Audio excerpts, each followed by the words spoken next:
Бұл жерде деген балалардың мүсінделген білезік, балалардың есімі жазылған, әрбір ата-анаға баласының есімі, әрбір мүсін ол бір бала.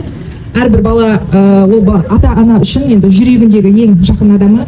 Сол әрдайым қасында, қолында алып жүрсін деп, әрбір есімі ол сенің дұғаң, ол сенің батаң, сол әрдайым қасында жүрсін деп. Мединаға Айкөркемен кішкентайдың атын жазып, Марал мен Дәуреннің атын жазып, астына Аланның атын жазып, білезік дайындағанбыз. Соны ұсынуға Қазақстан, осы Маңғыстаулық Қазақ Сильвер деген фирма цех, осы Маңғыстаудағы единственный цех, қазір именно күмістен зергерлерден бөлек большой цех болып жұмыс істеп жатырған.